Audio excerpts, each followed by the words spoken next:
everybody. Mark Levin here. Our number, 877-381-3811. 877-381-3811. Well, I'll tell you, no shortage of news out there. California's burning again. And, of course, for the media, it's about politics. President talked about forest management and maybe the need to cut billions. He was attacked. The governor, Jerry Brown, blamed climate change and the failure of Republicans, among others, to recognize it. He was not attacked. Now, I know what the president's talking about. The timing's off, but I know what he's talking about. These left-wing groups have succeeded in many respects of preventing state and federal governments, and local governments too, from cleaning out the deadwood out of these forests. You can go Google this. I mean, there's been litigation on this. The left fights very, very hard and says fires are necessary. It's just a natural part of growth. It's a natural part of death and life. And they've had the upper hand. That's one of the reasons these fires have been worse than they have been in the past. And that's worth a debate later, not now. Right now, it's all hands on deck, and that's exactly what's taking place. It has nothing to do with climate change. The climate didn't create that fire. But I guess everything has something to do with climate change, doesn't it? It's Veterans Day. Of course, we want to salute all the vets out there, as we do every day on this program, because every day is Veterans Day as far as we're concerned. Every day is Respect the Military Day, and the police and firefighters and emergency personnel. But we do want to thank our veterans today and salute them. All kinds of things going on in Florida. Arizona looks like it's over. The Democrat will win, and she is crazy as the ant in the attic. She's an absolute left-wing kook. But it's harder and harder to tell her apart from other left-wing kooks that are getting elected now. And they did play tricks. These emergency voting centers, have you heard about them? In Florida, you have these ballots people cast, and they cast these ballots because, you know, they can't tell right there if somebody is who they say they are, if they don't have the appropriate identification with them. They call them provisional ballots, and more what the Democrats do in these Democrat counties, and they quickly mix them with the other ballots, and you can't tell them apart one from the other. And in Georgia, they're trying to steal that governor's race there, too. It looks like war is breaking out now, with Hamas shooting 100 missiles into Israeli cities and towns. We're going to get into that. Can't wait for the news coverage from Jake Fake Tapper and the rest. We have individuals who've been elected to Congress, two women who are said to be the two first Muslim women elected to Congress. One of them has come out again today and said she's a big supporter of the BDS movement. This is an anti-Semitic movement against the Jews in Israel. And there's not a word of coverage on CNN, not a word of coverage on MSNBC, not a word of coverage on any major news network or cable station. Not a word. Nothing. While they throw the word racist around and Hitler around and Nazis around, somehow they miss these wonderful ladies. And we'll get into that too. But the first thing I want to talk about, ladies and gentlemen, is the nature of the media and the Democrats, and we have to go back to this. I got page after page of clip after clip of what took place over the last 2 days on television. The things that the Democrats say, the things that the media say, the things that the media guests and contributors say, they are so outrageous. So outrageous. And you know me, I try to get to the bottom of these things. What is going on here? And what is going on here is that in the 1960s and 70s and the early 80s, the media decided that it wasn't enough to report the news. This has been documented. And to let you interpret it. that they were going to report, quote unquote, the news and interpret it. And not only were they going to interpret it, they were going to interpret it from a liberal perspective. And so that's what you see. The media is part of this entire progressive movement that has devoured really all of our institutions. Many of you, your synagogues and churches, our entertainment, even late at night. You see it. Academia is now all for one and one for all. And the media. And the media. This is why you're frustrated. But editors and publishers, and they spoke about it and they wrote about it openly, in the 60s, 70s, and early 80s decided that they were going to advance what they call liberal values, but what it is left-wing bias. And they're doing it, and they're doing a lot of it. Now, I've heard interpretations of this election that it's we've lost the suburbs because of Trump. We've lost the suburbs because of Trump. That's not why we lost the suburbs. We've lost the suburbs because of single white women. That's not why we lost the suburbs. We lost the suburbs because of married white women. These are all the argument. That's not why we lost the suburbs. What's happening are the metropolitan areas are getting bigger and bigger and bigger. You have public transportation moving further and further out into these suburbs and outer suburban areas. But the real reason is immigration. Now, I must say, I am so busy with Levin TV and Fox and writing my next book, I don't have the chance to listen to talk radio anymore. I really don't, unless it's about a half hour before I go on the air. So I don't know what everybody else is doing. But I had a lot of back and forth with a couple of my talk radio buddies, and maybe they raised this. I don't know.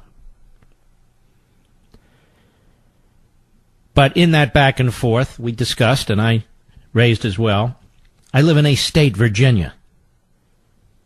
Virginia, that 10 years ago was a solid red state. It's now a blue state. In 10 years. Colorado, 10 years ago, was a solid red state. It's a blue state. Arizona was a solid red state. It's now a purple state. And by the way, the reason we lost Arizona was not only because of these emergency voting centers that they set up before the election, which is a real farce, but because Martha McSally failed to build bridges to conservatives after a vicious primary fight. So Arizona's a little different. But still, immigration has hugely affected that state. Florida is very, very close. Why? Immigration. California, which Ronald Reagan not only won twice in a landslide, but George H.W. Bush won in a landslide. Did you know that? California's gone. It's a dark blue, one-party state. And they knocked out 3 or 4 more Republicans along the way. Because of changing demographics, because of immigration, not because of Trump.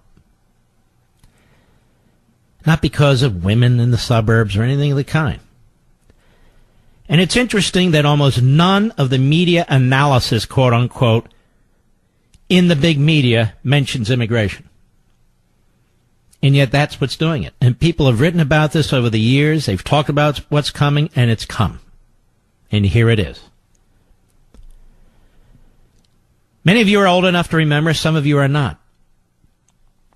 Reagan won his first race in a landslide. He won his second race in a landslide. George H.W. Bush won very comfortably in the next race against Dukakis. The talk back then was, how will the Democrats ever win the presidency? How will they ever win the presidency? They can't win the popular vote, and they can't win the Electoral College. The Republicans, as long as they keep winning California, Texas, and Florida, as well as Colorado and the South, there's simply no way that the Democrats can win. So what did they do? They changed a number of the states, and they're changing a number of the states. That is why they will fight to the bitter end against securing the southern border. Wall, fence, moat, it doesn't matter. It doesn't matter. They will fight to the bitter end. That is why there are at least 500 sanctuary cities in this country. 500, which are illegal. This nullification of federal law.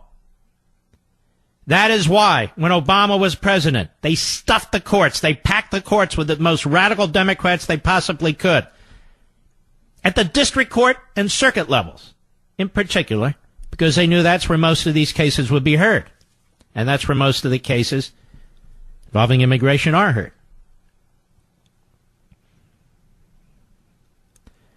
And so this is the problem. And way back when, during so-called comprehensive immigration reform, when George Bush was pushing it, I believe it was 2006, 2007, I spoke at great length on this program, that the clock was ticking. This isn't about brown people, yellow people, white people, red people, albino people, whatever. This is about reality, and you're seeing it. Because without assimilation, and this really is the first period in American history, I'd say the last 30 to 40 years, that we've had immigration without assimilation. And without assimilation, people coming to this country have no connection to this country. People coming to this country have no connection to the American culture. That is why you keep hearing Democrats and the media, and they're one and the same, keep accusing anybody who talks about securing the border or ensuring that our voting lists are correct or anything like that as being racist. Racist. Because balkanization, tribalization, diversity of cultures is exactly what they want. That's the name of the Democrat Party. It cobbles together these coalitions. It doesn't want assimilation. It needs us at each other's throats. That's the problem our country faces. Not Donald Trump. Not Donald Trump's tweets. And the truth is, if Jeb Bush were president, or one of these other guys was president, we'd be in a worse position today. Worse than we are right now. It is very superficial. It's very easy to just keep dumping on, well, if Trump did this and Trump did this, the suburbs this and the inner suburbs and the... It's not correct. It's knee-jerk. The population is changing. And that is why you keep hearing the race baiting. That is why you keep hearing a white privilege and white supremacy from the left. That is why you keep hearing the most outrageous things from the left, to try and prevent the discussion that I'm having now with you for the last 20 minutes. They don't want it. That is why the media doesn't talk about it. But it's happening. Right in front of your face. I'll be right back. Mark Levin. I sent an article to a buddy of mine also in this business. And it was an article about how in Texas we have a big problem. Governor Abbott is a great governor. He only got 55% of the vote, folks. Ted Cruz got a little over 51% of the vote. Cruz had $80 million spent against him. So even today, I heard on our favorite cable channel, he was a terrible candidate, Cruz. No, he wasn't. $80 million is a lot of money. I think he raised about $25 million, which should have been plenty. There are 14 appellate courts in Texas. The vast majority have had majority Republicans on them. Now, 7 have Democrats and 7 have Republicans. The metropolitan areas in Texas, in the cities and the immediate suburbs, are all Democrat. Fort Worth was the last holdout. And Fort Worth went Democrat slightly this last election. This has nothing to do with suburban white women. Immigration. Immigration. The fact that the Democrats own California has nothing to do with suburban white women. They've been owning it now for years, and it's getting worse. Immigration. And you also have migration within the United States. So you have immigration, and you also have migration. This is an important second part of it. You have individuals in population centers like New York City or Philadelphia or Baltimore and so forth, many of whom are Democrats. And then they move, or Washington, D.C., you know, Chicago, then they move into the immediate suburbs. And they continue their voting patterns, even though they're escaping these particular areas, presumably for a better life or a different life. But they bring their same voting habits. Hardcore Democrats in New York moving to Florida. Hardcore Democrats in Washington, D.C. moving to Virginia. Or hardcore Democrats in Maryland moving to Virginia. Not everybody, but you know what I mean. Hardcore Democrats in Chicago moving to the suburbs in the immediate area around Chicago. So you have these two forces. You have immigration, and then you have migration within the United States. And that's what's happening to these red states. It can't go on much longer until it's the Republicans who have no way to victory on a presidential election. And I'm quite serious about that. I'm not trying to upset you. I'm just telling you, we had control of the House and the Senate. And because many of the people who lost in the House, many of the rhinos this last election, wouldn't step up on immigration, we never got our wall. I'll be back. This was all predictable. The Bush administration, Karl Rove, the Republican House that was, just wouldn't do anything about it. You know, I wrote Liberty and Tyranny in 2008. That's 10 years ago. And I talked about how the 14th Amendment does not provide birthright citizenship and so forth. And I laid out all these issues, and I concluded the combination of intended and unintended consequences and legal and illegal immigration is transforming American society. 10 years ago. Using the U.S. Census Bureau's data collected in March 2007, the Center for Immigration Studies reported the nation's immigration population, legal and illegal, reached a record 37.9 million in 2007. It's much worse today. Immigrants account for 1 in 8 U.S. residents. It's higher now. But that was the highest level in 80 years. In 1970, it was 1 in 21. In 1980, it was 1 in 16. In 1990, it was 1 in 13. And today I wrote this, it's 1 in 8. And today I bet it's 1 in 6. Overall, nearly 1 in 3 immigrants is an illegal alien. Half of Mexican and Central American immigrants and 1/3 of South American immigrants are illegal in the United States. Of adult immigrants, 31%, this is 10-year-old, 11-year-old statistics. 31% have not completed high school compared to 8% of Native Americans. Since 2000, immigration increased the number of workers without a high school diploma by 14% and all other workers by 3%. The proportion of immigrant-headed households using at least one major welfare program is 33%. It's higher now, compared to just 19% of Native American households. The poverty rate for immigrants and their U.S.-born children under 18 is 17%, nearly 50% higher than the rate for Native Americans and their children. Immigration accounts for virtually all of the national increase in public school enrollment over the last 20 years. In 2007, there were 10.8 million school-age children from immigrant families in the United States. Now it's far more. The Pew Hispanic Center, again, this is 2004, estimates that 9% of the population of Mexico was living in the United States in 2004. 57% of all illegal immigrants are Mexican. Another 24% are from other Latin American countries. 55% of all Mexicans in the United States are here illegally.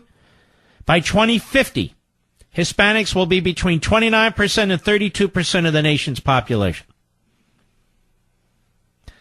Washington Post columnist Robert J. Samuelson, again, this is from Liberty and Tyranny 10 years ago, analyzed the Census Bureau's annual statistical report on poverty and housing and household income from 2006 and found, among other things, that there were 36.5 million people in poverty.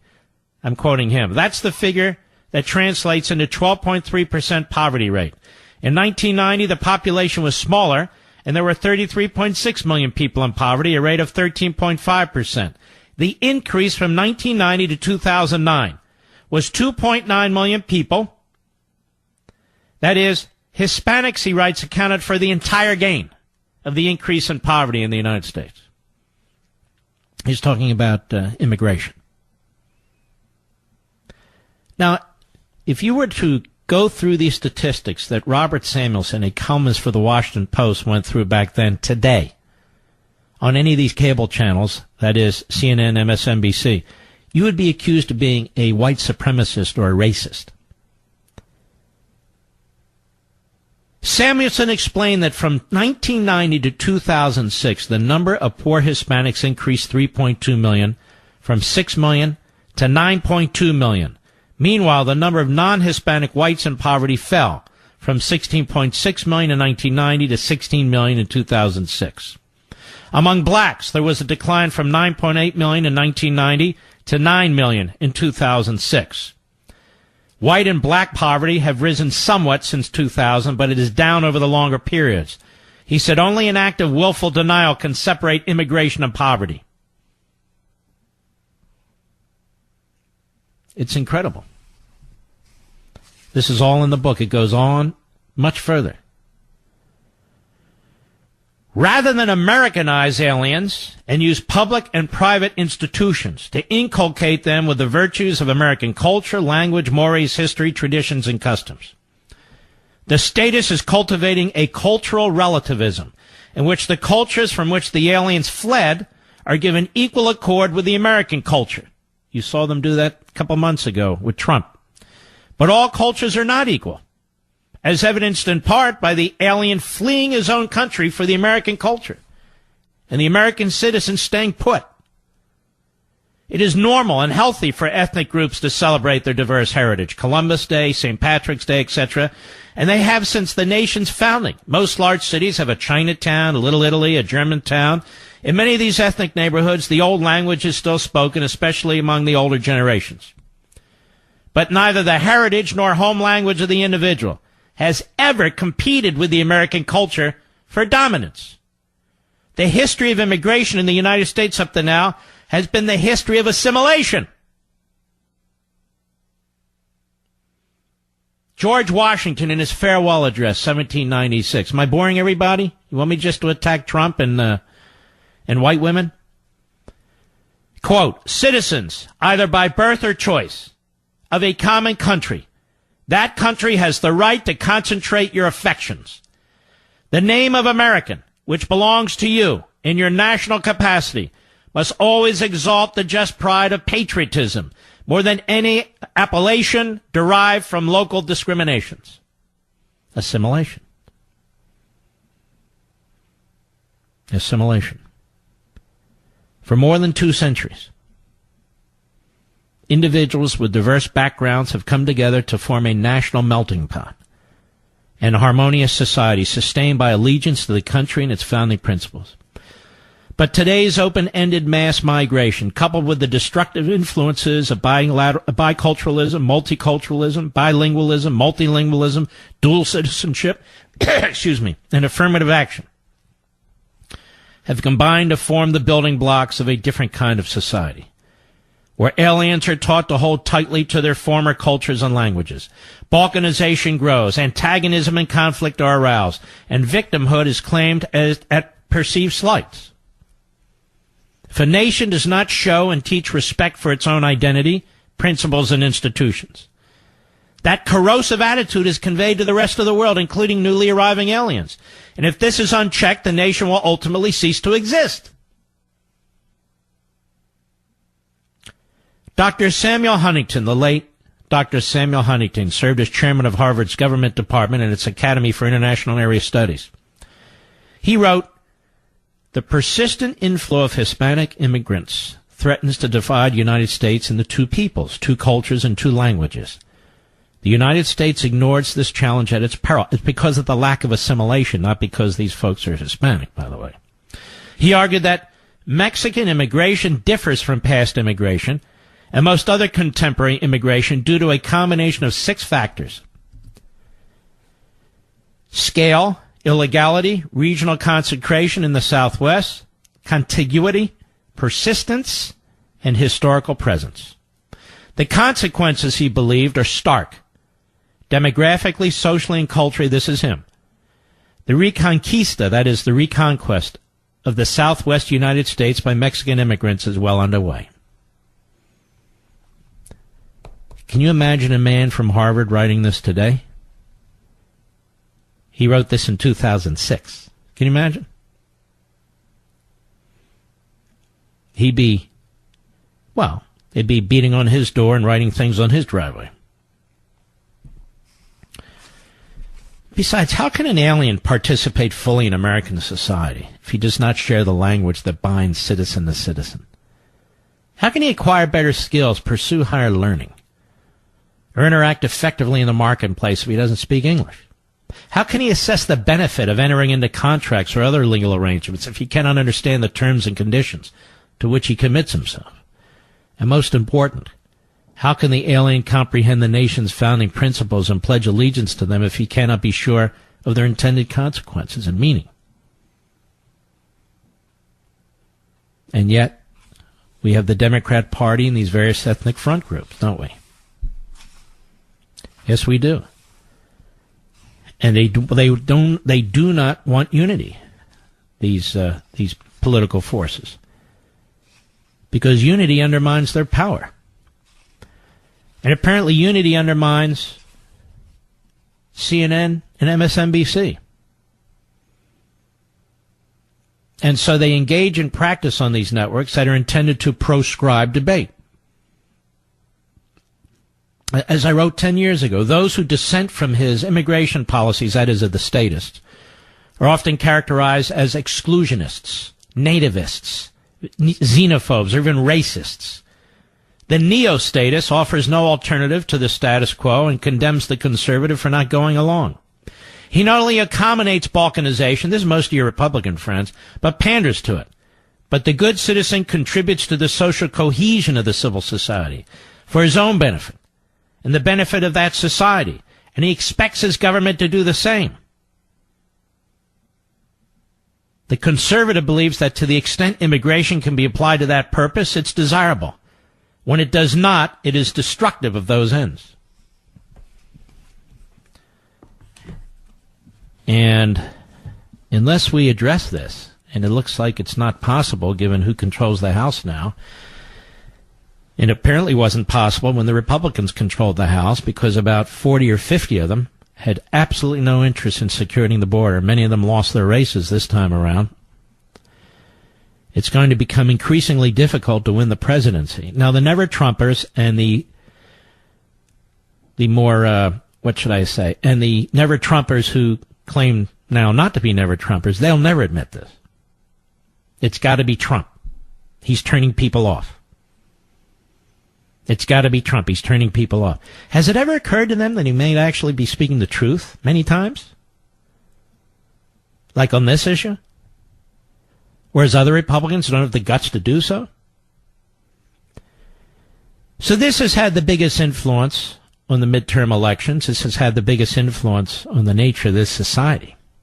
And it's going to continue. And you can hear it. The language that's being used by politicians, by people in the media, the violence that you see rising up.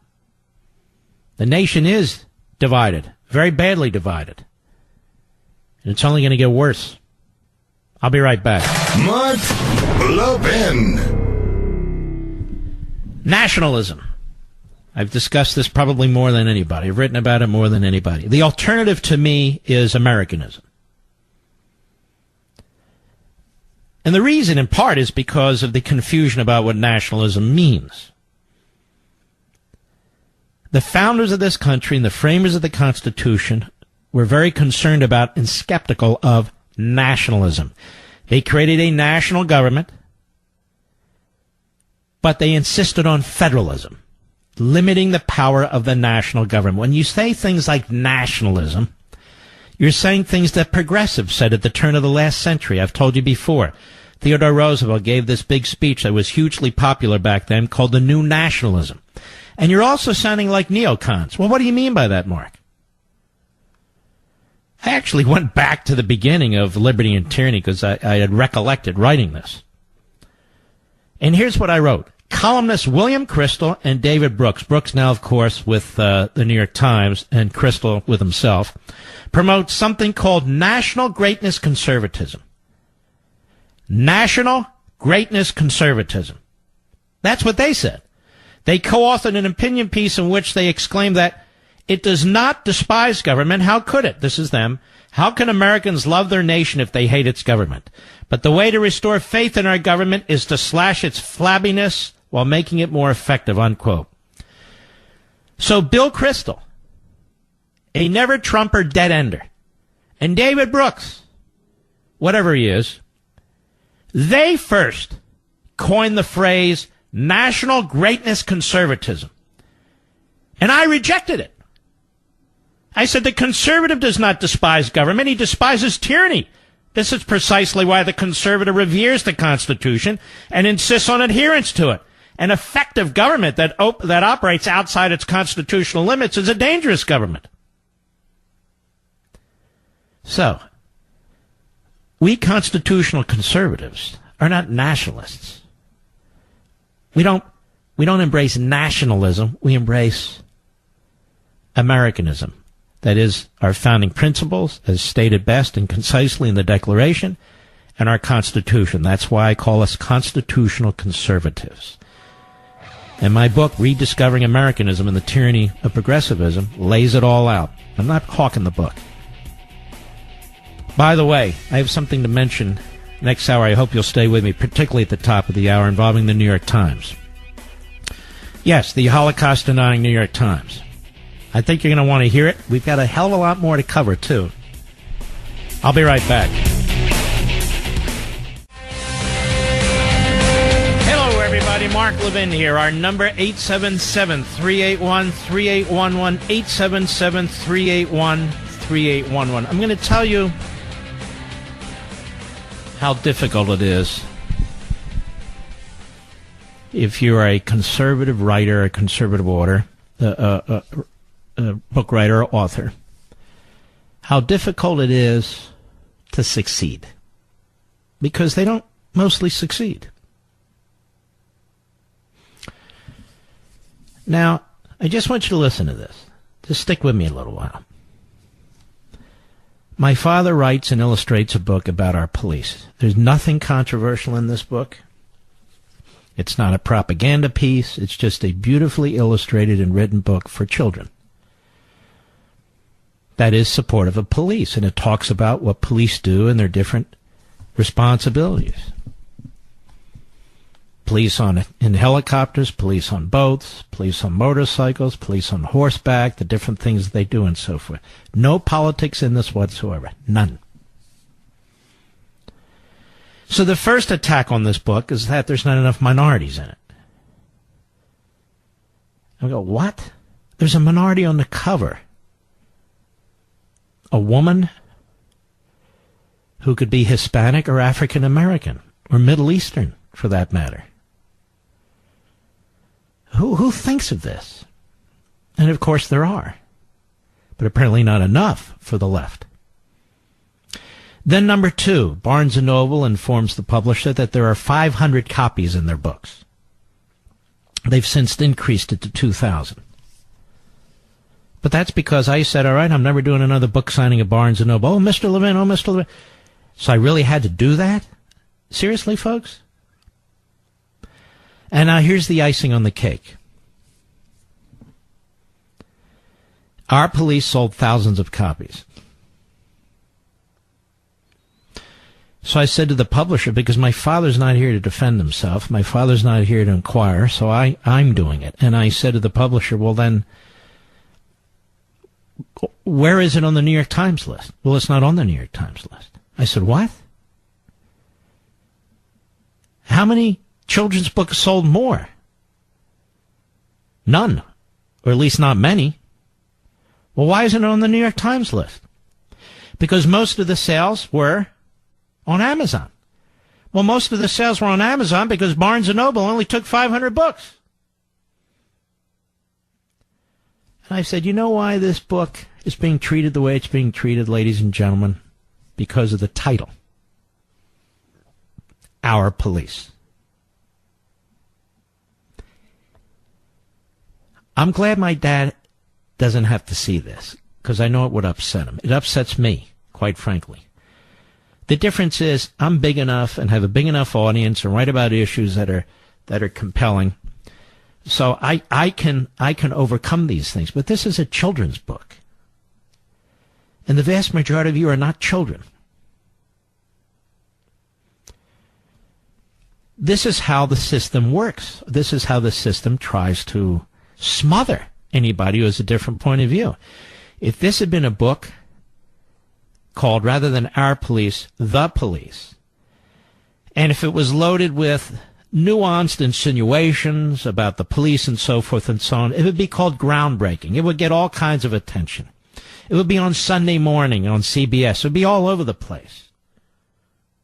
But it's not that, and it never would be that, because that's not the way the author, my father, thought. I'm just glad he's not around to see this. I wish he were around, but I'm glad he's not seeing this. And I would encourage you, I want to thank Amazon. I know we criticize it. They take a lot of criticism, but I want to thank them because they haven't flinched for taking the book and selling the book. And if you're interested in getting your copy for Thanksgiving or Hanukkah or Christmas or any occasion or no occasion, now would be the time to acquire a copy. Just go to Amazon.com and type in Our, O-U-R, Police. And it'll pop up. And look at the comments there. I looked at the comments the other night. There were 35 stars and then the usual 3 in there taking their shots. But that's all right. They have to live with themselves.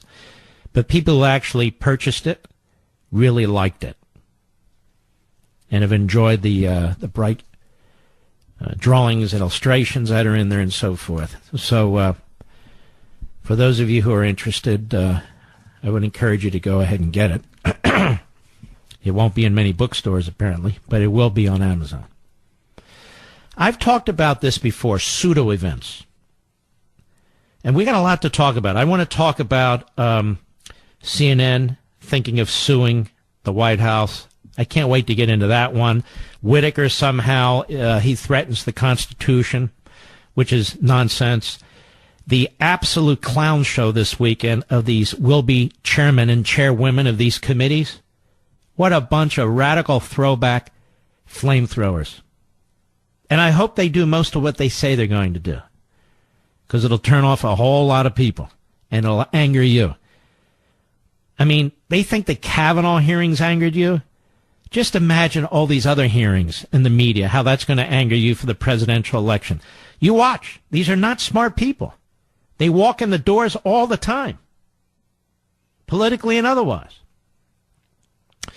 And I definitely want to go on about what's going on with Israel. They're under attack by Hamas. That would be the Palestinians out of Gaza, which are shooting missiles. So far, over 300 missiles aimed at their towns and cities. These missiles have further distance capabilities and are far more accurate.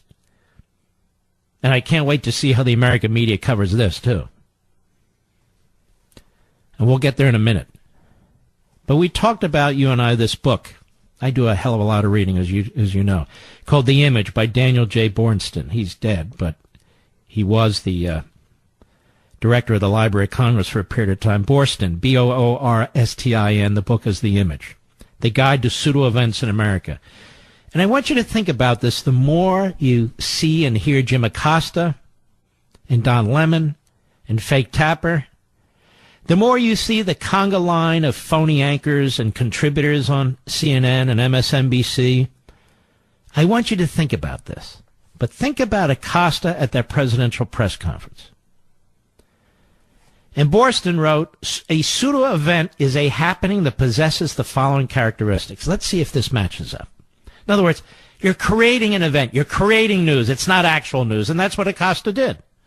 Number one, it is not spontaneous, but comes about because someone has planned, planted, or incited it. It is not a train wreck or an earthquake, but an interview. All right, meets that number one element out of four. Two, it is planted primarily, not always exclusively, for the immediate purpose of being reported or reproduced. Therefore, its occurrence is arranged for the convenience of the reporting or reproducing media.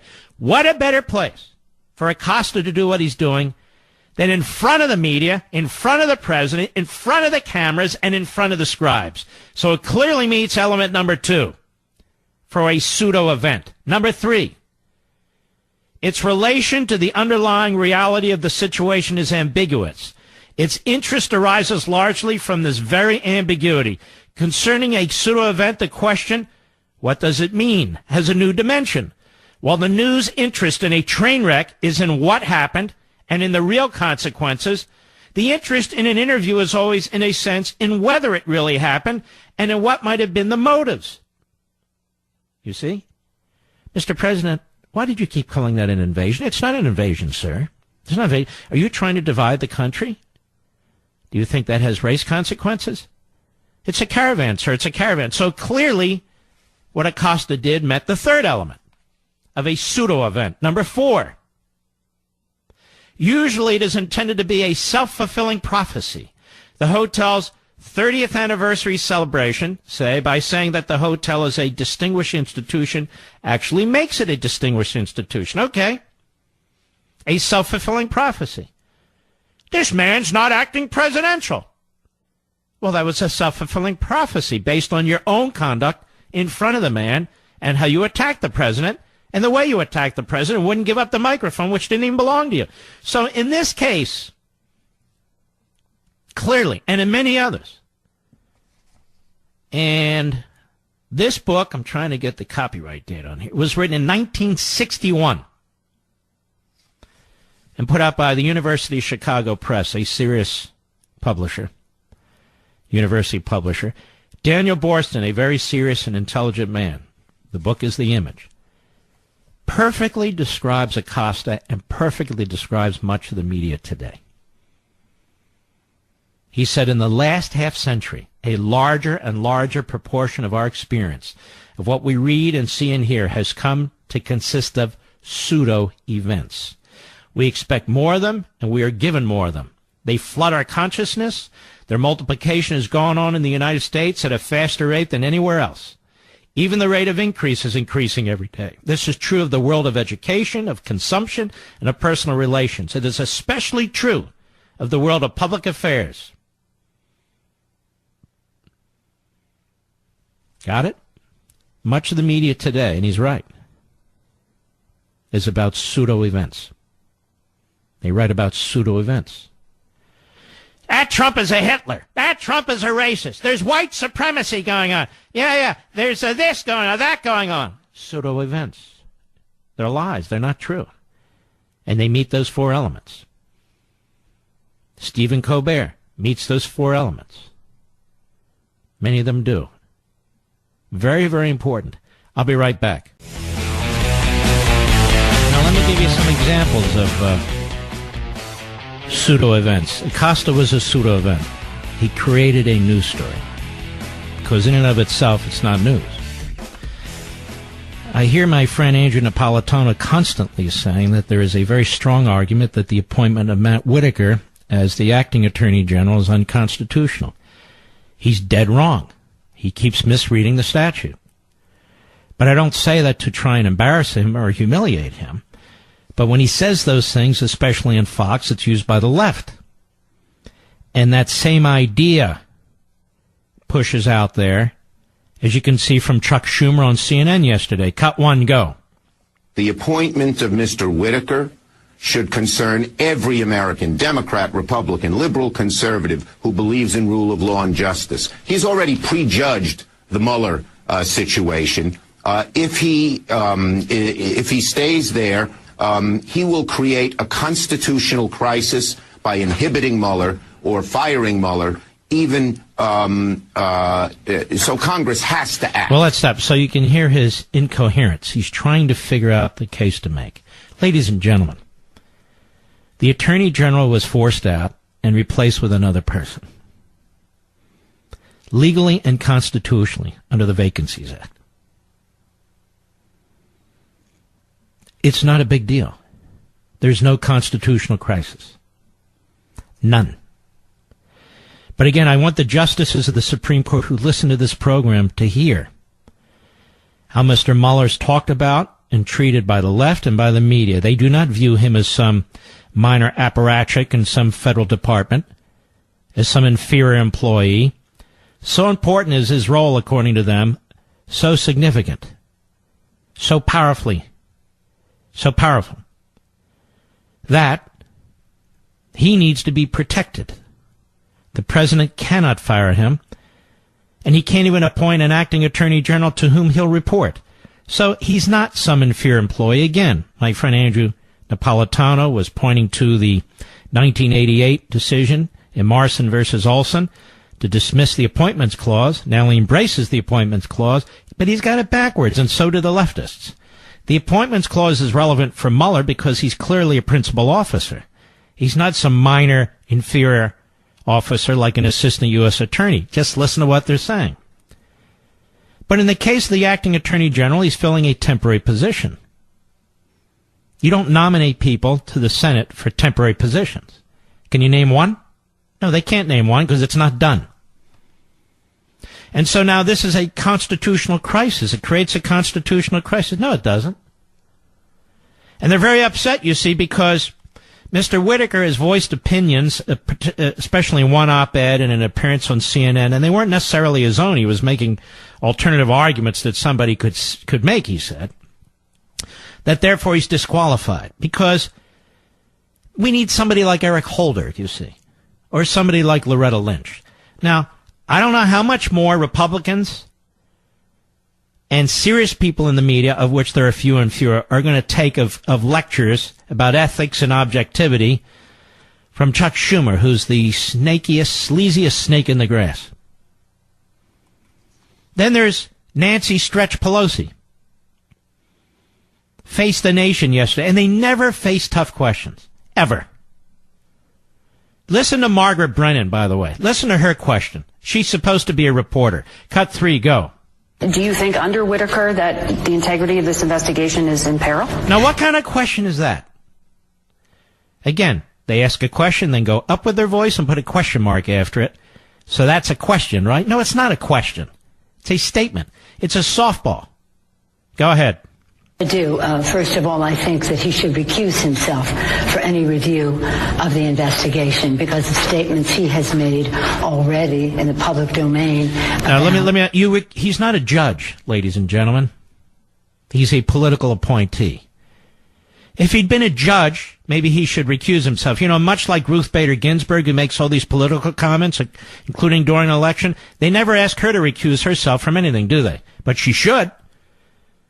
That's not a political appointment. That's a lifetime appointment to the Supreme Court of the United States, where you are compelled to be objective, but they're not, many of them. And here we have a guy, he's not a judge. He's not a juror. He's appointed acting attorney general of the United States. That is a political position. That's not to say he would be reckless.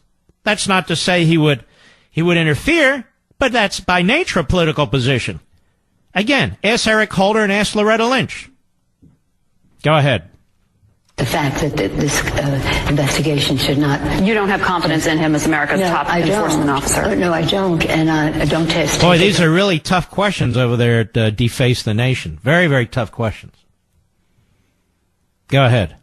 Bipartisan editorializing about... No, there's not. There's not a lot of bipartisan editorializing about it, but why would you care anyway, Pelosi? You don't care about... And by the way, For now on, her name isn't Nancy Pelosi, it's Nasty Stretch Pelosi. And nasty for Nancy and stretch because of all of her obvious facelifts. Oh, may I say that? Yes, I may. Go ahead. That he should never have been appointed, and that it's... Okay, there she is, constitutional expert and stuttering buffoon. But she goes on. The report that is written by Mueller that goes to the Deputy Attorney General, or the Acting Attorney General, excuse me? Okay. That goes to them is supposed to be confidential. Why? Because, ladies and gentlemen, a report of this sort by a prosecutor is always confidential. Well, Pelosi doesn't think it should be. And when we come back, you'll want to hear what she has to say. We'll be right back. Now, Pelosi. Let's see. What are you going to do about this Mueller report, Nancy? A.K.A. Nasty. Cut 4, go. There are questions about what will happen when Bob Mueller wraps up his investigation, the report and the conclusions he comes to, and whether they will ever see the light of day, because we don't know if they're going to be shared with Congress. In a Democrat-controlled House with subpoena power, would you force that? Well, listen to these questions. Incredible. They are signaling media types what they want the Democrats to do. Go ahead. What he will decide and what will be made public, but we do want the truth. The public has a right to know. The public has a right to know. Oh, yeah, why don't you lead her a little bit? The public does not have a right to know when there's a criminal investigation and certain individuals have not been charged, and you write it up in a report and issue it. Can anybody tell me of any United States attorney who does that? Hello, Supreme Court members, pay attention. This guy's not an inferior employee, he's principal officer. Here again. We expect him to write a report. We expect to be public. That's not normal. That's not even acceptable in a normal prosecution. And he's not supposed to do it here. Go ahead. And no one is above the law in terms of our having. What do you mean nobody's above the law? What are you talking about? The law says no. You're the one acting above the law with your ping pong eyes. Go ahead. So you don't think it would require a subpoena to the DOJ to release let us hope not. But the Congress, the beauty of our Constitution is the... Oh, you idiot. You don't know a damn thing about that. Do you know how much... I would pay a fortune to her favorite charity just to get her on this program for 30 minutes.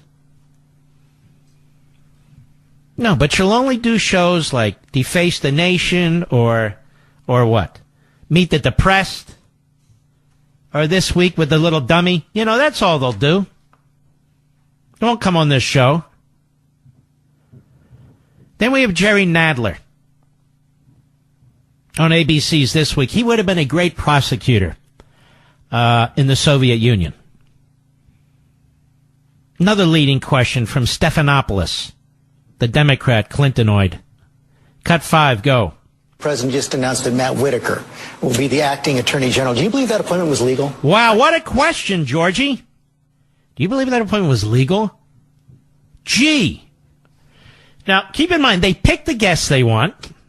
They determine the questions they're going to ask. So this is basically a ballet. In this case, I don't know who the ballerina is, but this is basically a ballet act here. That's what it is.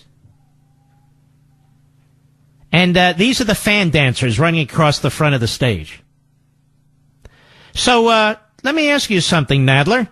The president just announced that Matt Whitaker will be acting attorney. Do you believe the appointment was legal? Now, Schumer says it's a constitutional crisis. Pelosi, what do you think Nadler's going to say? Go ahead. I think it is legal because there's no advice and consent. I don't think the attorney general can be appointed without advice. An acting temporary attorney general absolutely can be. Certainly under these circumstances, he meets all the requirements of the Vacancies Act, despite what you're hearing on TV. Why would you appoint a temporary person and need advice and consent from the Senate? Meanwhile, there's Mueller flopping around like a flounder on the beach, and they have no concern that he didn't get to the Senate for advice and consent because he wouldn't make it. Go ahead. Yeah, of the Senate without the consent of the Senate. But I'll go further.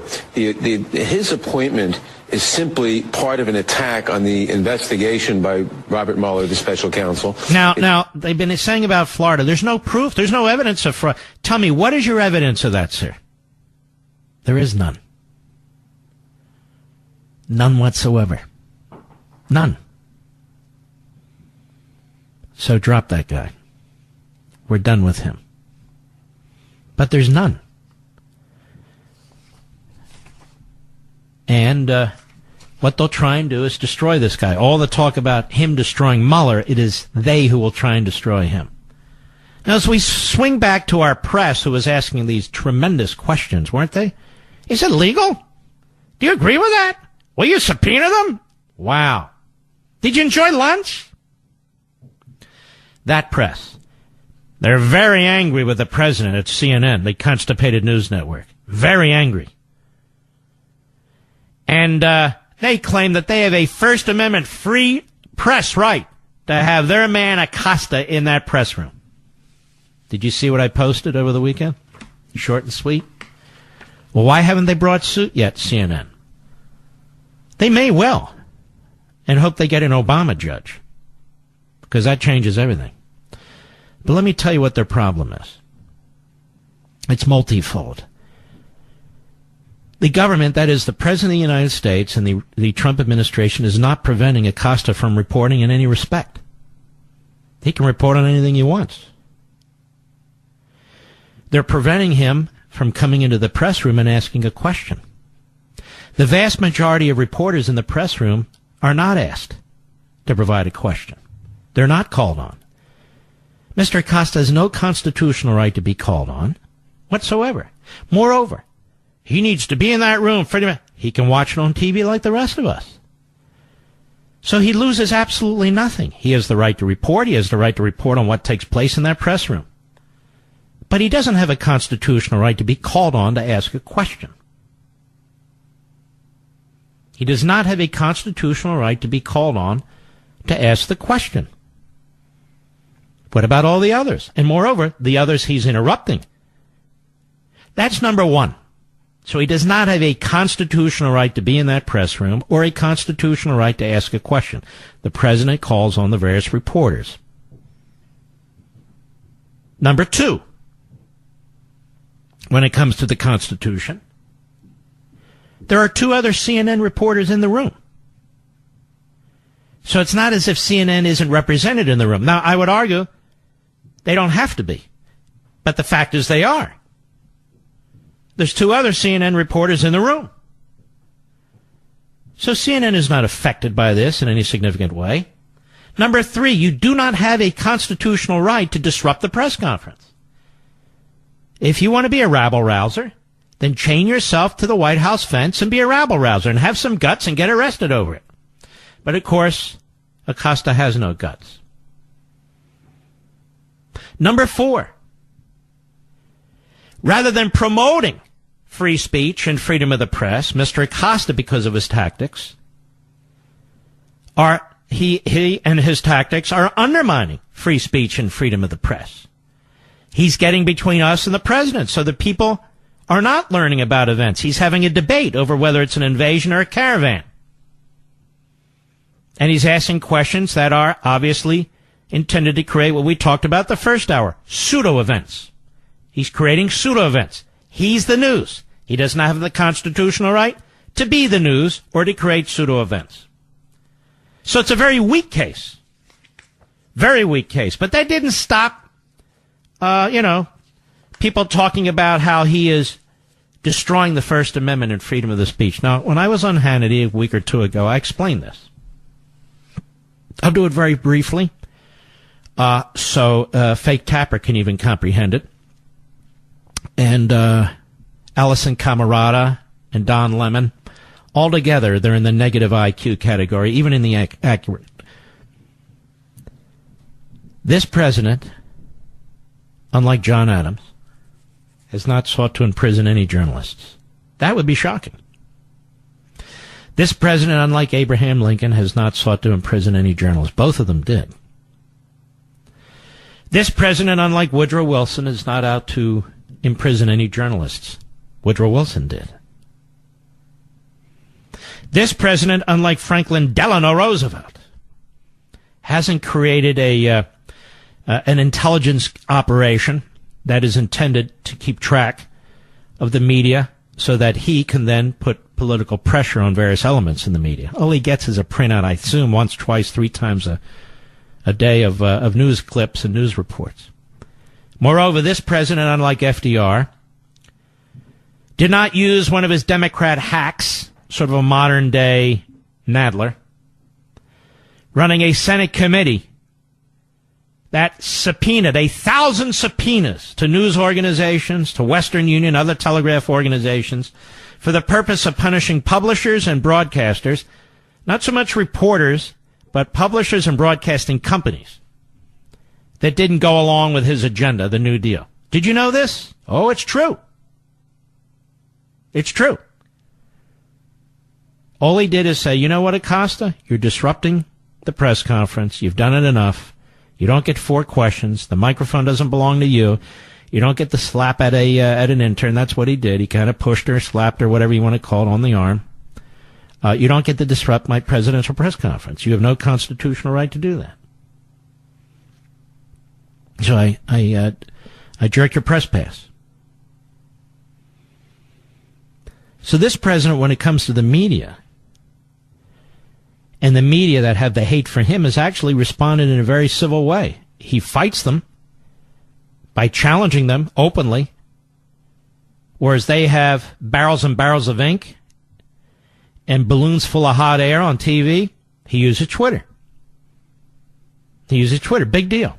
And, of course, unlike Barack Obama, he didn't sick the FBI on 20 Associated Press reporters, or a reporter for Fox and his parents, or an investigative reporter for the New York Times, or any of the sort.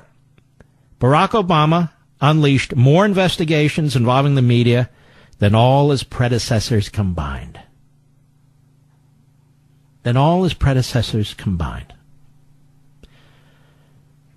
I'll be right back. I hope you enjoyed Life, Liberty, and Levin on Fox last night. It was a really great program. Let's go to Roger Wilkes-Barre, Pennsylvania on the Mark Levin app. Go. How's it going? I just felt like I needed to give you a call. Thank you for having me on the show. Always love listening to you. I don't always agree with everything, but I think that it was important to point out that you've had a lot of conversations about individuals. Sir, do you have a question? Go ahead and ask. So far, this is a little monotonous. When Acosta is right to just being in the room compared to individuals that don't get the ability to be on social media after they cause a ruckus, spread fake news, what social media is social media. Anybody can get on social media. What the companies do on social media is a completely separate issue here. What does that have to do with Acosta? Accreditation. Hello? What does that have to do with Acosta? Well, you're looking at an individual who has the experience to construct a specific Oh, really? viewpoint. Was there a presidential press conference on social media that I missed? Well, there was Senate hearings and House hearings. Sir, let's try and stay focused. I know it's tough. Presidential press conference. The president's White House gives out press passes. Some press get, some press don't. Local press don't, weekly press don't, most state press don't, many national press don't. There's not enough room for them. CNN has 3 seats. Now, that said, let's say they had 1 seat. The issue isn't whether or not Acosta has a right. He has no right. The issue is whether or not the government is interfering with freedom of the press. So how's the government interfering with freedom of the press?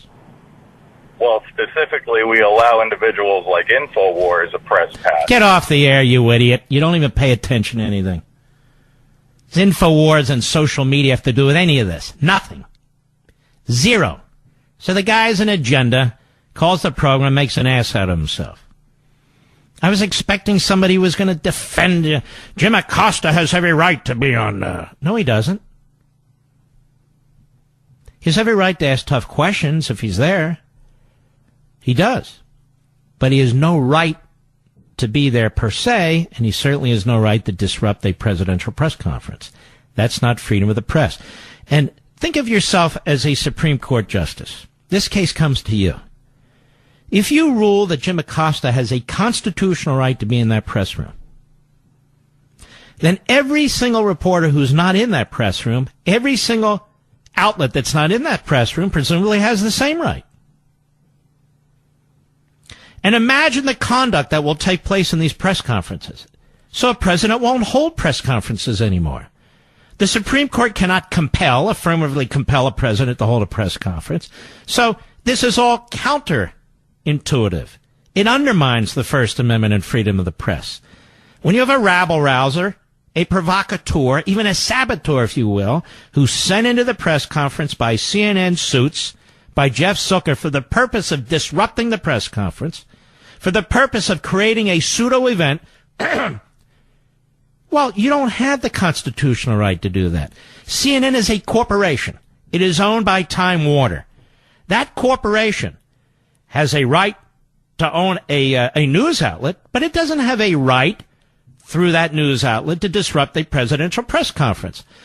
I'm often amazed at how little accountability there is in these corporations, like Time Warner, the Time Warner Board of Directors, the CEO of Time Warner, the CFO, the COO of Time Warner. They must know what's going on.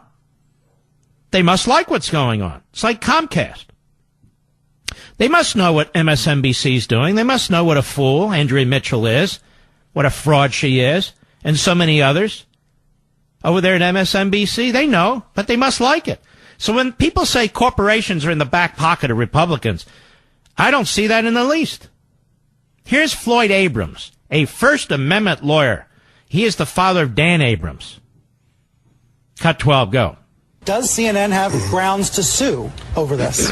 I think it's a really strong lawsuit. You would. There was a case in Washington of Robert Sherrill back in the late 1970s where his pass was revoked.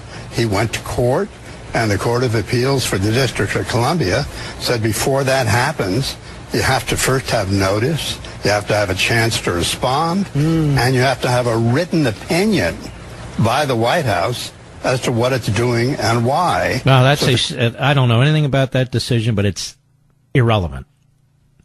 He's dragging in a Court of Appeals decision. Notice he doesn't drag in a Supreme Court decision. I think the White House would be in very, very strong position. As a matter of fact, I would encourage Landmark Legal Foundation, where I am chairman, to file an amicus or friend of court brief as well. I want to protect freedom of the press, the right of the people to know, and these pseudo events by these mental midgets have got to end. I'll be back. Hello, everybody. Mark Levin here. Our number, 877-381-3811, 877-381-3811. You notice how predictable all these Sunday shows are? You notice how predictable all the news is? I mean, other than Fox, where you really do get kind of a 50-50. You really do. And that's according to Harvard. 52% negative on Trump, 48% positive. Yeah, even that. But the rest of the networks are so predictable. So predictable on their Sunday shows and on their news shows. They all say the same thing. And they bring in the same kinds of guests. And you really cannot tell the news from opinion, because they're all liberal. One of the people who used to be fairly good, but has obviously really fallen in terms of intellectual integrity and honesty, would be S.E. Cupp. S.E. Cupp. And she's on CNN, as you might expect, and she's there on Saturday. She used to have a show, I think, on their sister station, but it didn't cut it. But listen to this. Cut 13, go. In a matter of 1 week, the president has attacked the rule of law and the Constitution on no less than 3 fronts: the independence of the Department of Justice, the First Amendment and freedom of the free press, and the 14th Amendment. All right, let's stop. S.E., you really are truly pathetic. The Justice Department is not independent. Do you see it in the Constitution? It's a cabinet office. The Justice Department is not independent. The president nominates the attorney general, the deputy attorney general, the associate attorney general, all the assistant attorneys general. He nominates all the U.S. attorneys. Now, while the president isn't getting involved in criminal investigations and things of that sort, the idea that this is some independent department is nonsense. This is a republic. It's still a republic to some extent. Number two, he didn't attack the First Amendment. He told a prima donna and a narcissist that he's not coming back until he fixes his ways. Just because that's a colleague of yours and you all circle the wagon around a circus clown, that just makes you guys clowns too. So he didn't attack the First Amendment. Number three, the 14th Amendment. Many of us have been writing about and talking about so-called birthright citizenship. So, S.E. Cup, if you can tell us where birthright citizenship actually comes from, which Congress passed a statute to interpret the 14th Amendment that way, which president signed it into law to interpret the 14th Amendment that way, or which Supreme Court ruled that, then why don't you report it on your so-called program? The answer is there is no such ruling, and there was no such decision by any elected officials. So you're 3 strikes and you're out. But, of course, you'll probably get a bonus. Go ahead. Say, but S.E., you didn't care when Obama threatened the press. Oh, yeah, I did. Plenty of us were critical of the 44th president for seizing phone and email records of reporters from the AP and the New York Times. Wow, seizing records from reporters. Has Trump seized records? But I was critical of it. Seizing records from reporters. So what records has Trump seized from reporters? Go ahead. And, of course, other presidents before Trump were guilty of constitutional overreach. In 1937, FDR infamously attempted to pack the courts with friendly judges. There was the Box 13 scandal of 1948, when LBJ was accused of stuffing 202 additional ballots into a box. Who brought up any of this? Now she's talking to herself. They do a lot of that over at CNN, the Constipated News Network. Who did any of this? Go ahead. Swung the Texas Senate election in his favor at the last minute. Oh, I brought that up. I think that's important to know, don't you? Because everything's compared to Trump. Well, let's do it. Go ahead. First, there was Nixon's Saturday Night Massacre in 1973, where he fired both his attorney general and deputy attorney general when they refused to fire Archibald Cox, the special prosecutor charged with investigating the Watergate scandal. Where's she going with all this? It's so fascinating. Not. Go ahead. Well, history is replete with greedy and craven presidents who tried to expand executive power and undermine the Constitution. Here's where, and you can tell by her affectation, here's where she's very dismissive. Don't give me the whataboutism. No, it's called context. Don't give it to me. Yeah, don't want to hear that. I don't want to hear about FDR and internment camps. No. We accuse Trump of that. I don't want to hear about these presidents who violated the First Amendment and freedom of the press. No. We want to blame Trump for that. Go ahead. None has attacked the rule of law and the Constitution on so many fronts at the same time. You know what? You are a blithering buffoon. You really are a blithering buffoon. It's sad to see what was once a potential star turn into, what? Just another doofus. Go ahead. And we haven't even gotten to the latest allegations of campaign finance violations. Let's get to them. Campaign finance violations. Yes. Non-disclosure agreements that were signed, before the campaign even began. That's got to be a campaign violation because somebody leaked it out of the prosecutor's office in New York, and the genius lawyer Michael Cohen pled guilty on 2 counts of felonies related to that with his great lawyer Lanny Davis. So it's got to be right. It's got to be true. Name one case in which there was ever a conviction of such a sort. There isn't any. There isn't any. This is what I mean. Is she reporting? Is she giving her opinion? What the hell is she? What the hell are all of them, for that matter? I mean, I don't come on here and pretend that I'm a news anchor or a news host. Who are these people? Brian Stelter. Little fat boy. What is he? I just cover the news. fake tapper, who's got a political background, all Democrat, all left-wing. I'm just calling out lies. And I see lies, I call them out on lies. I'm the truth teller. The golden age of journalism. Plus, I want to be on Colbert's show more. Me and the gang, Acosta, Don Lemon. Yeah, we want to be on the Colbert show because he's really funny and he's with us. So this is SE Cup. I have no idea what SE stands for, nor do I care. Let's see here. All right. Let's take a call, shall we? Wayne, North Wales, Pennsylvania, XM Satellite. How are you, sir? Good, Mr. Levin. How are you? Very well, thank you. I just want to let you know that earlier you were speaking about your father's book, and I listened very carefully because I have a grandchild on the way, and my other son has two. So at that point, I immediately went upstairs and went on to Amazon, and I ordered a dozen of those books. Whoa. Thank you. Well, I'm not done yet. And then I started to think, because I just retired from working at the school district next to where you went at Springfield. Yeah. Wait a minute. You work for the Springfield Township School District? Yes, sir. Well, before I was in the Cheltenham Township School District, I was in that school district. I lived on a street called Bent Lane. Yep.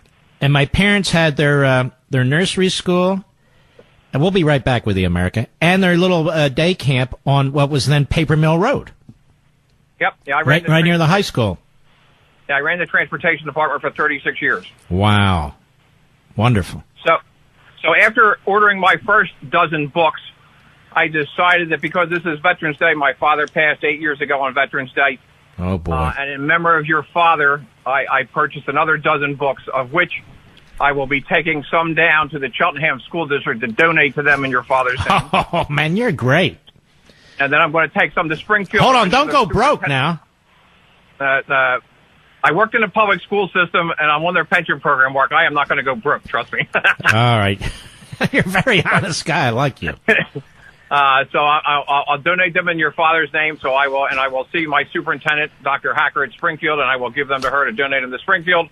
And because I also did simultaneously Springfield and Upper Dublin the last 7 years I was in the district, I will be taking them up to Upper Dublin and donating them to that district as well. Well, let me say this. You are a very, very kind man. I hope when my next book comes out, and I may well come to Philadelphia with our buddies at WPHT. We'll see. I hope you'll come out and I get to meet you, Wayne, and you'll remind me who you are. Okay? Yep. Well, you come up. I happen to work at a Chinese restaurant in Chestnut Hill, so you have my number. You give me a call, and I'll be more than happy to take you to dinner. All right, man. Thank you. Chestnut Hill. Man, oh, man. Yep. And I love Chinese food, too. Isn't that something?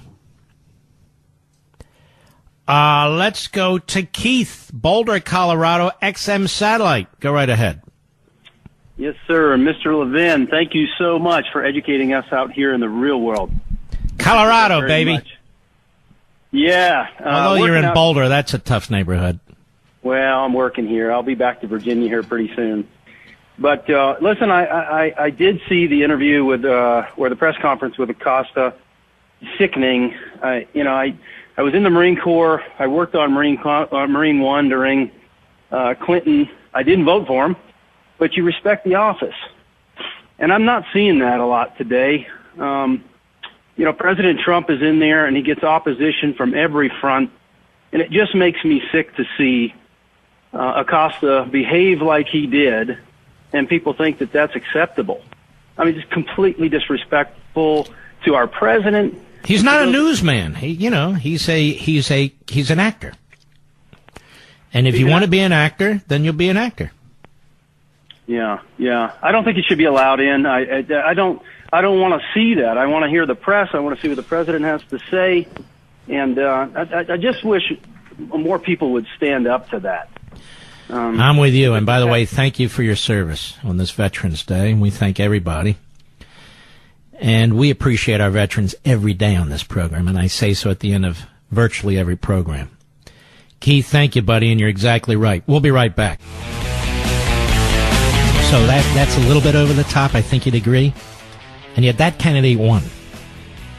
One of the reasons the governor, Ducey, who was running for re-election, got 300,000 more votes than McSally. And it wasn't a nail-biter, is because he was able to retain and attract the conservative vote. It was a very nasty primary in Arizona, and McSally never reached out to the conservatives in any significant or serious way. And that's in part what happened. And it's up to the candidate to unite the party. It's up to the candidate to bring the base out, and she failed to do that. And Mr. Bedusa will tell you that we invited her on this program a week or 2 weeks before the election, and she didn't come on. Mr. Heller, who ran in Nevada for re-election, we invited him to come on the program. His campaign didn't even respond. Is that right, Rich? And we invited Adam Laxalt to come onto the show. He lost his governor's race. They said he never got the message, and that was like on a Thursday or Friday. We said, well, come on Monday. And they ignored us, and he lost. I'm not saying that's why they lost, but that just goes to show you. I can tell you Brian Mast, who I like, who is my congressman where our Florida home is, and who I've supported strongly, and I encourage people to vote for him even now. He wouldn't come on the program. His people said we're trying to attract moderates. Okay? When you run away from basic principles, it's a problem. When you buy the left's characterization of your base as being right-wing, we're not right-wing. We're constitutionalists. We believe in liberty.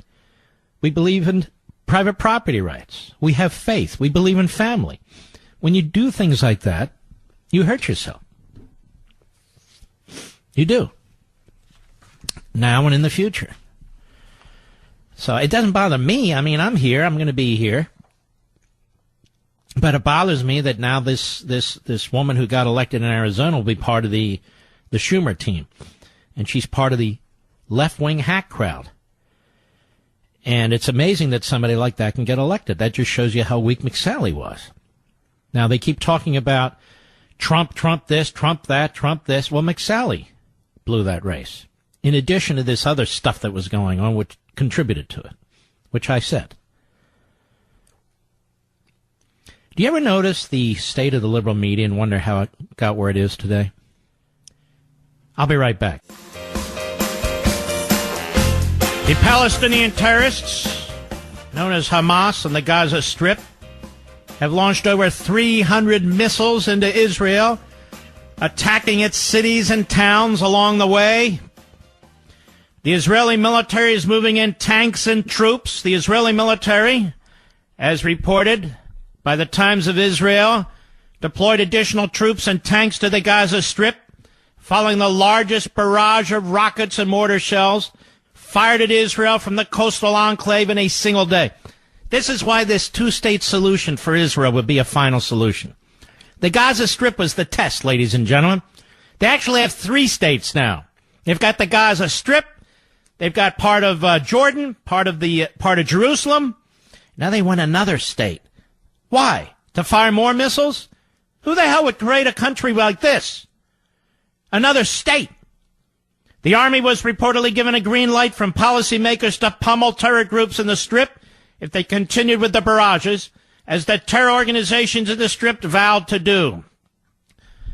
The so-called resistance factions Joint Command Center is holding a serious conversation about expanding its range of fire.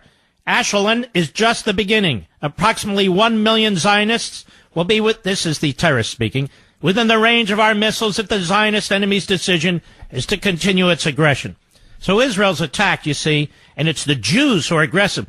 I'm waiting for CNN to jump in. Or how about those 2 lovely ladies who were just elected? The first women Muslims ever elected to Congress who hate the Jews in Israel. Oh, yeah. But you won't hear that reported either. According to the Israel Defense Forces, over 300 rockets and mortar shells were fired at southern Israel from the Gaza Strip as of 10 p.m. Monday, a number that was expected to rise as barrages continued throughout the night. It's nighttime there. The attacks began shortly after 4:30 p.m. when terrorists fired a Kornet anti-tank guided missile at an Israeli bus near the border.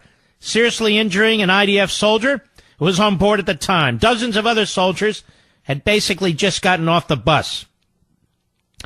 A home and an apartment building were hit in the city of Ashland, and the rocket attack on the apartment building shortly after midnight Monday. 7 people injured, including a woman in her 60s. And it goes on. Strikes on buildings in Netivot and Surat caused significant damage and minor injuries to the occupants and sparked fires in the surrounding areas. In Netivot, Hadashat TV News showed how a single piece of shrapnel from a rocket pierced the outer wall of one home, flew across the bedroom, splintering a baby bed, and on and on. So Israel's under attack again by the terrorists who call themselves Hamas. And Israel's moving tanks into the area as I speak, heavy armor, and more troops. We'll want to keep an eye on this.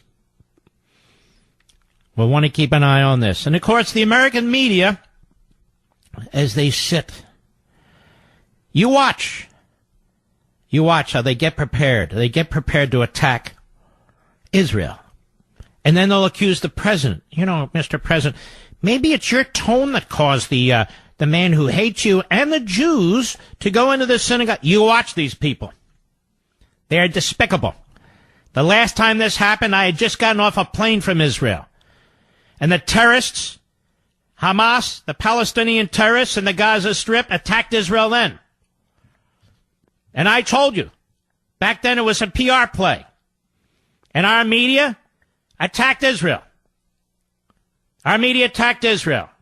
Our media had blood on its hands, and you watch what they do. We'll keep a close eye on this. But it could be the war's about to break out. We shall see. The good news for Israel is they have a wonderful prime minister. The good news for America is we have a wonderful president who won't put up with this stuff when we're attacked either. No Barack Milhouse, Hussein Obama. Well, let us continue. Andrew, Washington, D.C., the great WMAL. Go. Thank you very much. Yes, sir. Mark, how are you doing? Very well. Go right ahead, my friend. I wanted to give you a first-hand report of, as best I could, with the best memory I could, of being a reporter in Washington for 30 years. I was on the radio. I wrote original scripts, and I was also on the air. First, I began at the American School of Communication, graduate journalism. And that was the summer of 1977. And we were taught to be as vicious and ferocious with the liars in the Ford administration, as vicious as we could, because they were all liars. I left the school because I couldn't believe it. I began freelance writing, and then I knew I had a good voice, so I started small stations, just covering small stories, until I finally, in 1984, got into the Voice of America. I thought, well, there, the Voice of America. There'll be a chance for objectivity. Well, the managers were objective up on high, not the editors. Once they saw my writing, and that I tried to put two different points of view in a piece and make it objective and fair, and they didn't like it. First of all, they didn't like the topics I chose. Partial birth abortion, in which the horrific procedure is described. They didn't like the stories I did, like Whitewater, the scandal of Mrs. Clinton, before the Clintons came into the White House. And they didn't like the story I did about Alger Hiss, which essentially proved that he was a communist spy. And I became known as someone who was a conservative, and also a Christian, because I did stories on prayer and the breakdown on religion, the crackdown on religion. So what happened to you? I stayed there. Yeah. And I suffered through it. Yeah. For 30 years. So who's attacking the free press and freedom of speech? Isn't it the current crop of so-called journalists and their editors? Yeah, that's their training. Mm-hmm. And the purpose of freedom of the press is to promote free speech among people, is it not, sir? Of course it is. That's why Okay. it's not. And yet, look at you. You had a viewpoint. You tried to be a straight shooter. And what they wanted really was conformity, didn't they? Yeah, and they hassled me like crazy. They made my life difficult.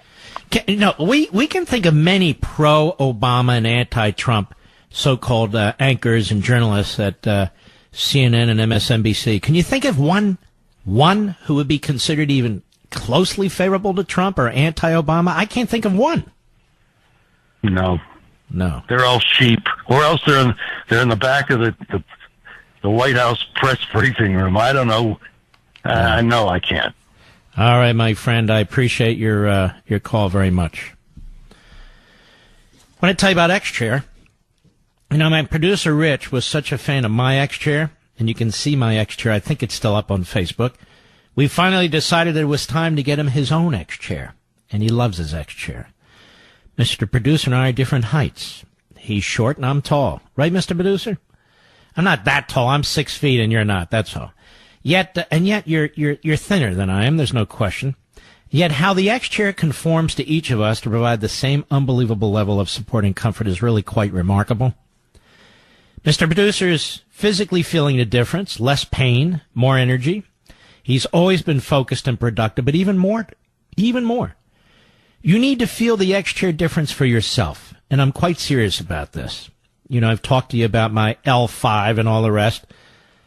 This is by far the best chair I've ever had. I am comfortable sitting in this chair 7 hours a day. Now, if you want to see how beautiful this amazing chair is, just go to xchairlevin.com, xchairlevin.com, and you'll see the different models. If you own a business, take my advice. If you want happier, more productive employees, consider getting X-Chairs for your entire staff. It's a very reasonable investment. That's what it is that will pay high dividends.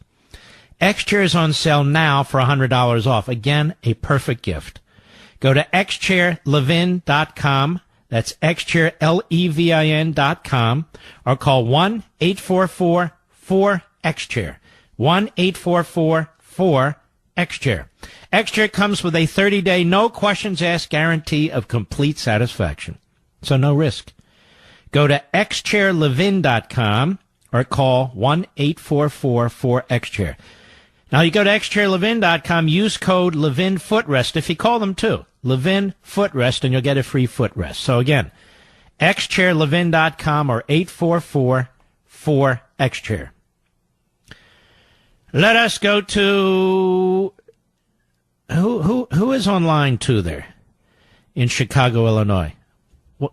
Guillermo, Chicago, Illinois, the great WLS country. How are you, sir? How are you, Mark? It's an honor, real quick, because you have other callers. You have a lot of priorities. Wondering if you'll adjust one so we can save the country whole forums on reversing what you talked about in the first hour, assimilation. Yeah.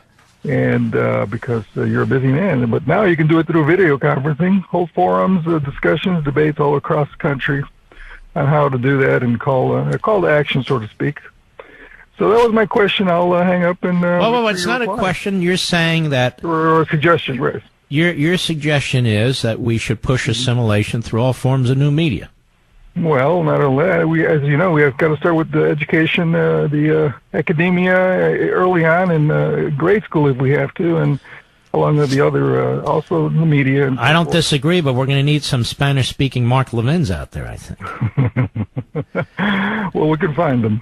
All right, my friend. But we need you and Hannity and Rush to join in. Otherwise, we're going to lose this country very fast. And by the way, yes, I agree with you for the most part when you opened the show.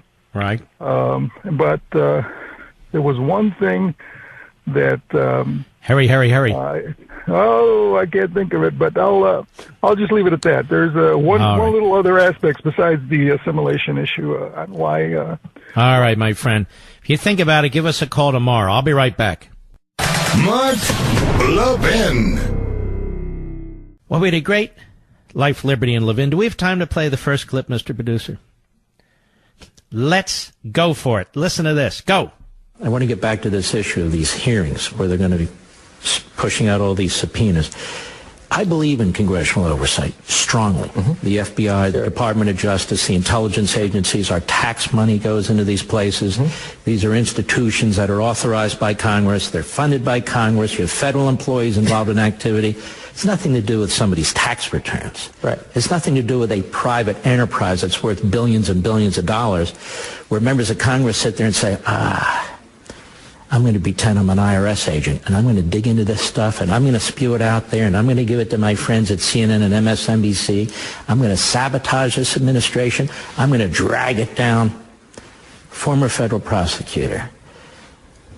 The Trump administration says, we're more than happy to work with you on matters of official conduct, on matters involving the administration. However, I have a blanket rule out there. Anything involving my family and me and our personal finances, you don't get anything. What about that argument? Now, I'm asking Chip Roy, who is just elected to Congress from the 21st District of Texas. He's absolutely outstanding. He'll be part of the Freedom Caucus. Go ahead. And I think, I think about it through this lens that when we talk about separation of powers and what our job is in Congress to oversee the executive branch, and it's critically important that that be done, that's meant for, as you pointed out before, constitutional purposes. It's meant about the power of the executive branch being used and in its official duties and what it's trying to do and whether or not it's constitutional, whether or not they're following the law. That's the job of Congress. The job of Congress isn't to go down fishing expeditions for personal assaults or going after the president's family. That's not what it's about. It's about protecting the Constitution. And frankly, you want to make Article 1 great again, which is something I talk about on the campaign trail, Article 1 Congress, then Congress needs to reassert itself in governance, in passing laws, in not turning over power to the bureaucracy and the executive branch. They need to do their job in representing the people. That's where I think that we're missing the boat. In the end, it's about freedom. There's a big difference between... That's Jim Jordan. ...targeting people for their political beliefs and going after those folks and holding them accountable, which we've tried to do. There's a big difference in the FBI doing what they did and us trying to hold them accountable than it is going after people's personal finances and what the left is now telling us they're going to try to do to the president and his family. That is, it's ultimately about freedom. And I would argue today, and I don't mean this to sound overly dramatic, but I think freedom's under attack. You are seeing it from all... We had a hearing, Mark, where we had college professors in. I asked this one college professor at the end of the hearing. I said, Professor, on a safe space or in a safe space on a college campus, whatever that, could I say this sentence, Donald Trump is president? His response began with, well, Congressman, it depends. I interrupted him. I said, it's a fact. There's no it depends about it. He was elected on November 8th, 2016. He was sworn in January 2017. He lives at 1,600. He's the president of the greatest country ever. There's no it depends. But that's where the left's crazy thinking, when freedom is attacked, that's where it takes us. So this is fundamental. This is so fundamental. We should hold agencies accountable when they come in after your personal liberties, any American's personal liberties. But when Congress is going to use their power to go after the president just because they want to dig into his business finances, give me a break. Good. And I hope the president's folks are listening, the lawyers. I hope so. Let us go to Esther, Brooklyn, New York. We don't have a lot of time. The great WABC. Go. First of all, I'm very upset about this new congresswoman from Michigan, Tlaib, or whatever she calls herself. She's already Is that Michigan or Minnesota? I get confused. Michigan. The one from Minnesota is another Israel hater. She's a Somali or Ethiopian. Right, Somalia. Right. So she's already expressed support for Hamas. 2, we had a blue wave in New York, and it's not funny. And a contributing factor was you had Mark Levin show listeners who voted Democrat. All right? No, we don't. People. Not many. Not many? Esther, what are you talking about? Who, me? Yeah, you. New York State. We had a blue wave, unfortunately. Right. My listeners are not of the blue wave. Some might be, 10 or 15, 20% liberals who listen in, but conservatives didn't vote for any of these leftists. There were people voting Democrat because they didn't like the Republicans. Well, that's possible. I have no idea what your point was, unfortunately. Ladies and gentlemen, we salute our armed forces, particularly today, Veterans Day, police officers, firefighters, and emergency personnel, and all other law enforcement out there. Thank you. Check out LEVIN TV. It's excellent tonight, and I will see you tomorrow. God bless.